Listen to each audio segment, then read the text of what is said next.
jiwa la tasadda kama tasadda'u bihi al-hadid. Jadi jiwa manusia itu, hati manusia itu bisa saja berkarat ya. Tahu berkarat kan? Besi itu ya, ketika dia banyak sekali kotoran-kotoran yang menempel di dalam dirinya, besi tadi, maka dia akan apa? Berkarat. Demikian juga jiwa manusia, kalau dia itu banyak sekali penyakit-penyakit hati ya, penyakit-penyakit jiwanya tadi tidak segera diobati, dibersihkan, maka dia juga berkarat. Sebagaimana berkaratnya apa? Besi. Nah, problem yang kedua, tertutup. Tertutup. Maka jiwa yang tertutup ini banyak sekali disebut dalam Al-Quran. Khatamallahu ala qulubihim wa ala sam'ihim wa ala absarihim ghishawah.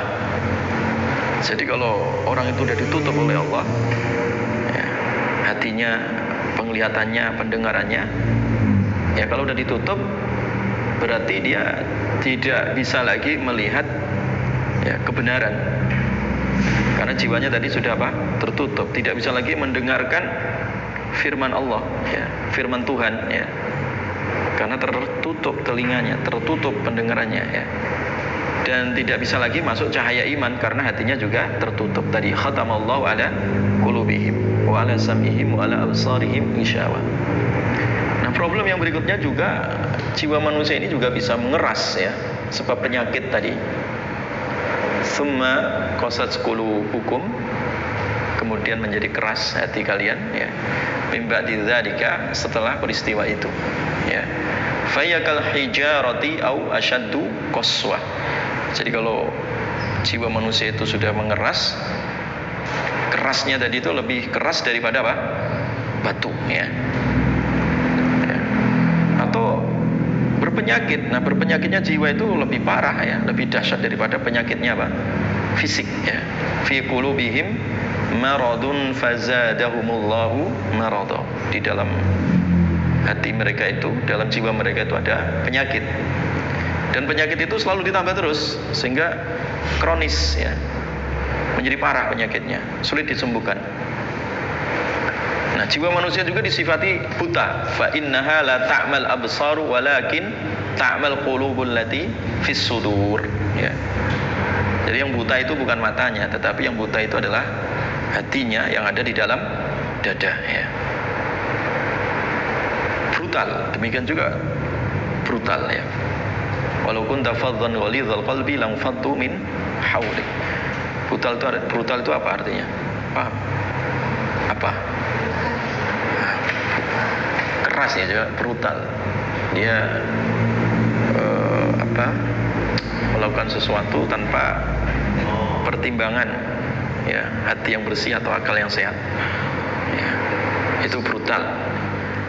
Nah, kalau hati itu sudah keras tadi, dia akan memunculkan sifat negatif ya, brutal di dalam dirinya ya. Sehingga disinilah kita harus memahami ya, banyak problem pada diri manusia tadi itu ya. Sehingga problem itu harus mendapatkan semacam solusi ya. Apa solusinya? Al-Quran sendiri di dalam Islam setelah memberikan terapi atau solusi sehingga manusia itu sembuh dari berbagai macam penyakitnya tadi ya.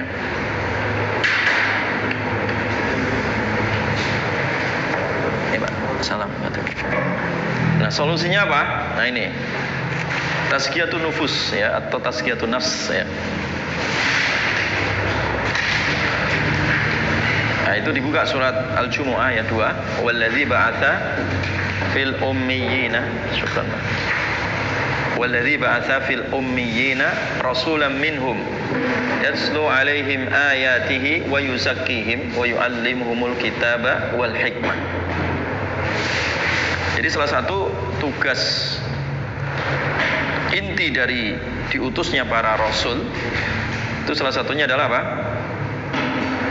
Membaca ayat-ayat Al-Quran. Nah, yang kedua, setelah dibaca, ditazkiyah, dibersihkan, disucikan jiwanya ya. Jadi yang dibersihkan jiwanya. Otomatis kalau jiwanya bersih ya fisiknya bersih ya. Wa yu'allimuhumul kitab wal hikmah, dan mengajarkan kepada mereka kitab dan hikmah sunnah ya. Sehingga di sini tazkiyatun nufus itu bagian dari apa? Risalah kenabian. Bagian dari risalah apa? Kenabian ya. Artinya salah satu tugas inti para nabi dan rasul itu artinya mentazkiyatun nufus ya, membersihkan jiwa manusia. Nah ini konsep manusia ini, karena betapa banyak para ilmuwan ya, membahas tentang persoalan konsep manusia ini tidak tuntas ya, karena hanya berdasarkan logika empirisme ya, hanya berdasarkan pengamatan-pengamatan yang sifatnya indrawi, jasad dan fisik, tidak kepada inti permasalahan yaitu kejiwaannya. Padahal inti manusia itu adalah apa? Jiwanya.